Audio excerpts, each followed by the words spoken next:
What is going on, guys? Tyler here with Random Automotive, and today I'm going to show you how I fixed my transfer case on this 2004 Jeep Wrangler for free with parts I had laying around the house. So let's get started. So it all started one day.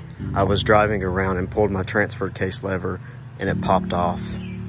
So I thought, looked underneath, I don't have video of when it happened, but the cable linkage just, it self-destructed.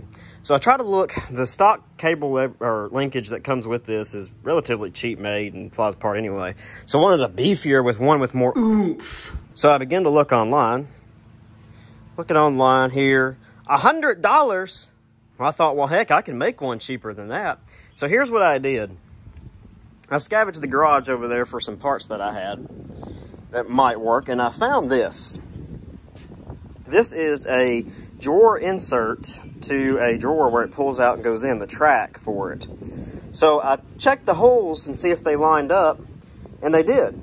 The only problem is this was a little bit too long. So what I did with this is I measured off about 11, it's 11¼ inches. You'll need to measure off from here to right here with the holes that line perfectly. Again, I don't know if this patent number helps or whatever if you're trying to do this on your own and have one of these laying around. I've got a bunch of these laying around.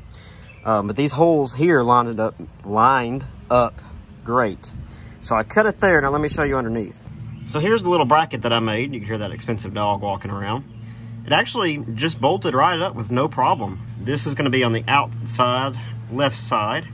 This is on the outside left side of the transfer case linkage, and then there's the actual linkage itself. You want to leave that assembly there fully and just basically bolts right up and make sure that it clears on both ends, as this one does. And here it is in 4 low, fully engaged. And as you can see on both ends there, clears everything with no issue. And excuse the dirtiness, but you can see engages. Pull it to the side there. And that's how you had to do it factory. But engages with no problem at all. No binds, no anything. And that's just it. That part's been on there a year. It's made out of a pretty hard metal. I don't know really exactly what it is, but it's not really bendable, and it's pretty tough too. And like I said, that's been on there a year. I used it all winter and some in the summer too, as summer's kicking off, and I haven't had the single least bit of problem out of it so far. So that's how I fixed my transfer case linkage for free at home, and maybe you can too, or give me some creative ideas. As always, guys, if you like this video, be sure to give it a thumbs up, subscribe to the channel if you don't mind, and we'll have another great stuff coming here soon, guys. Thanks.